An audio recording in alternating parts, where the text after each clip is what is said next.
Okay, welcome. My name's Connor Henson, and I'm here to present this paper I've been working on for the past month or so. Structural brain network abnormalities in Parkinson's disease with freezing of gait. Now, the goal of the study was to examine freezing of gait, which is a symptom of Parkinson's disease, and see if we can use graph theory to identify any topological changes in these patients. And there were three groups that were used. It was the freezing positive for freezing of gait, Parkinson's without freezing of gait, and a healthy control. So, what is freezing of gait? Freezing of gait is when you're walking, you're kind of, you have Parkinson's, so you're more like shuffling, and then all of a sudden your feet will just stick to the ground. Like they will, usually when you're trying to turn or something, like they just can't move. They have to stop.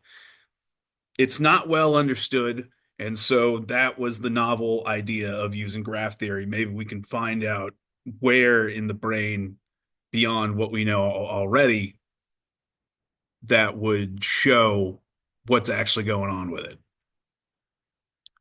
So what we need to do is take some deep dives into neurology, or did I say deep dives? More like shallow dives.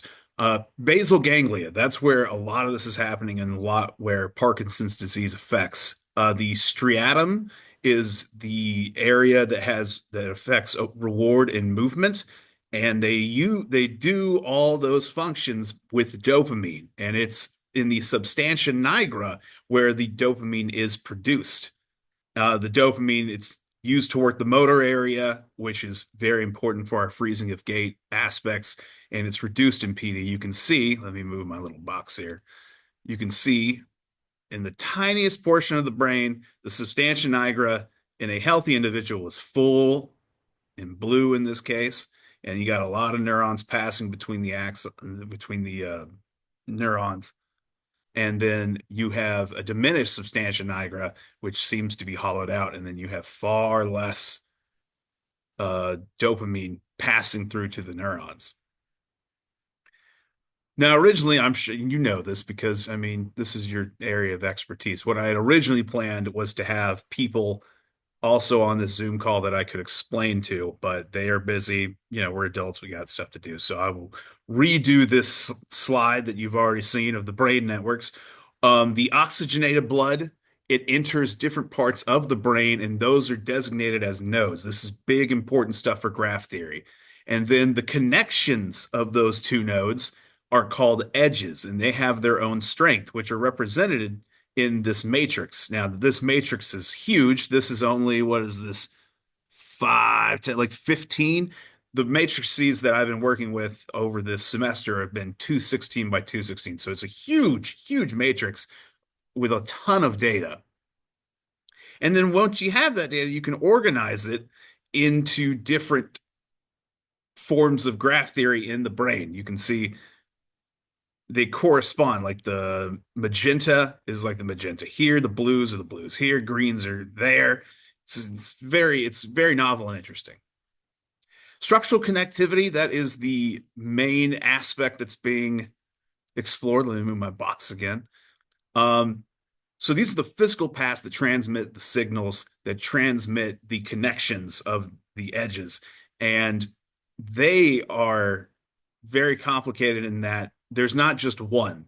As you can see with our picture over here, I have taken Google Maps and given it multiple different paths to take to reach a destination. This one's through driving, this one's through the bus, this one's through biking, there's the ones through walking. Like they're all valid and all have to happen, but they are numerous. And this is found with white matter tractography and diffusion tensor imaging. They take MRIs and then they follow the water molecules through the paths they take within the brain, and that's how they have been identifying structural connectivity.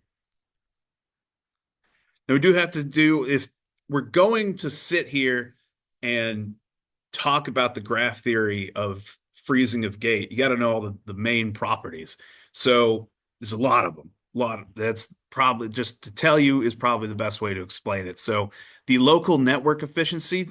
So you have these little hubs or communities, And the local network efficiency shows how well the information is transferred from node to node.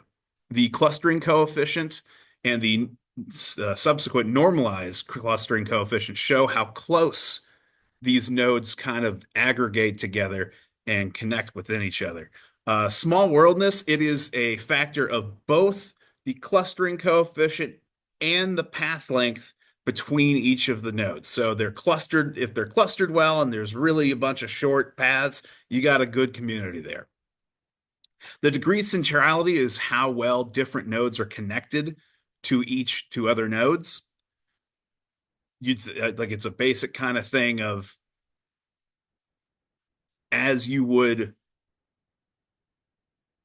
word this as you connect to other parts of your brain, you're going to want more connections, which allow you for more structural connectivity connections. And if you have reduced amount of degree centrality, you don't have as many options to go from A to B. The between centrality is the distance between the nodes that are connected within it. That'll come up later in a thing. And nodal efficiency is just how well each individual node transfers information. So it's very close to local network efficiency, but the local network efficiency deals with entire communities. So the methods, there were 78 participants in these groups. The fog, there was fog plus and fog minus. So fog positive, fog negative, freezing of gait, of course. They needed to have confirmed Parkinson's. They needed to have more than one item on the FOGQ, which was a questionnaire about freezing of gait. And then two physicians need to confirm freezing of gait to be in the fog positive category. And there were a variety of exclusion criteria, any cognitive impairment, claustrophobia, metal implants, refusal by participants, core morbidities, brain injuries, lots of different stuff, but they very well listed here. Oh, let me move this again.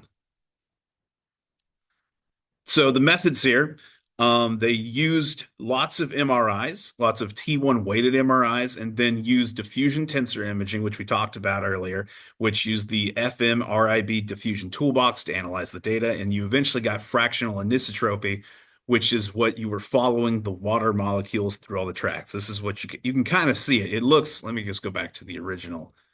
You can tell about all the different paths that are going into each of these colors. And that is the real physical representation of what that image is, which is pretty neat. Then we also analyze data with Panda and Gretna to get all our properties and just a good idea of what the graph theory was. So the results, let me move my little box here again, put it down over here. So the results, there were significant differences between the healthy controls and the Parkinson's disease fog positive groups. Gamma, which was the normalized clustering coefficient. So normalized, you clean up the data a little bit. So you can tell that there was a significant difference between the HC and PD fog plus, which is this line here, which is an ANOVA analysis. It's the bar with the little star above it. It shows that there's a significant difference between HC and PD fog plus. And sigma, which is the small worldness, that is also different between the healthy controls and the freezing of gait positive groups. And we had some more properties that were interesting. The clustering coefficients. So this is just the raw clustering coefficient. Those were difference between the healthy controls, and the fog positive groups, as well as the local efficiencies, which you would think that, Parkinson's, you're moving slow, you've got tremors. You'd think that the local efficiency and the transfer of data within your brain would drop. It in fact rises. You can see here with the healthy control and the fog positive, there is a ANOVA bar up there telling you that there is significant increases. And then this was the path length, characteristic path length, and then the global efficiency of the entire brain. Those were roughly the same, not found significantly different. So for discussion, What was found was the clustering coefficient in the positive of freezing of gait patients. They, on average, just had lower clustering. This would suggest lower ability to process information. I've got a nice graph here that, no, I'd say a figure is more accurate, that shows the degree, which was also lower in fog plus patients. So low clustering coefficient, low degree. You've just got, you know, a brain doing what it can, but it's nowhere near the normal high degree and high clustering coefficient that occurs in a healthy brain. Significant difference. And then I talked about earlier the efficiency of the local network.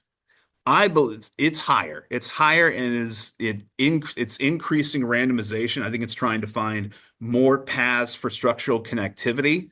It's doing whatever it can to make those connections. That way you can live a seemingly regular life. And Parkinson's is just draining that to the bottom. And it's your brain's doing whatever it can. That's why I think the brain is compensating, much like um, the structural connectivities that have been found in brains with white matter damage. You'd think that would lower the structural connectivity. No, it's your brain overcompensating, overworking through the small amounts of connections it can connect with. That's what it's trying. It's just trying to compensate, trying to get you through the day. So the degree centrality, so that was again the nodes connected to other nodes. The fog patients had lower scores of that versus the healthy controls. Between centrality, so the distance between the nodes, the fog patients also had lower scores than the healthy controls. And you can see that. Let me move my box here again. Let's put it down. I'll put it there in the middle. You can see it's low here. It's connected to one and then kind of surrounded. This one has three. This one has four. We're looking at low. We're looking at pretty bad. The nodal efficiencies, the nodes that were affected most by the Parkinson's disease and freezing of gait patients, you can see that they have no quick way to get to the different nodes. If we're at the low here, it has to go through this node, this node, this node, and to get to this node, it's bad. It's bad. You don't want Parkinson's. Uh, all of this is to say that the freezing of gate positive patients have disruptions in their structural connections. And you can see through it's in primarily in the prefrontal cortex, parietal lobe, and marginal lobe. You can see through our image provided figure 8 through the global properties, through the altered regional properties and structural connectivity. You can see all these specific different properties that are altered because of Parkinson's disease. And so this is just an overall disruption of the network of people with freezing of gait. It's very interesting actually just to see exactly how this is working out. And lastly, the two areas that were highlighted in the paper were the left supplementary motor area and the right caudate nucleus, which are both part of the basal ganglia. As you can see, the FOGQ scores, so the higher that is, the worse the freezing of gait usually is.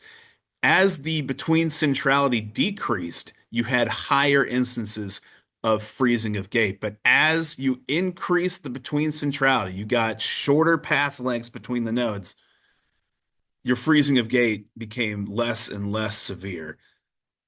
It's interesting. It's interesting. There were no significant correlations for the FOGQ scores and other global and regional network properties. So, in conclusion, freezing of gait is largely unexplained. So, graph theory was a novel approach to try to explain it. There were many statistical significant differences in the graph theory properties, like small worldedness, centralities, clustering coefficients, local efficiencies between the healthy control groups and the freezing of gait plus groups. There were differences in the freezing of gait negative groups, but most of the time they were not notable in comparison to the health the healthy controls versus the freezing of gait positive groups. And then there were notable inferred deficiencies in these motor areas and caudate nuclei, which you would expect in a neurodegenerative disease like Parkinson's. But that is what I've had. I appreciate you listening, and you have a great day.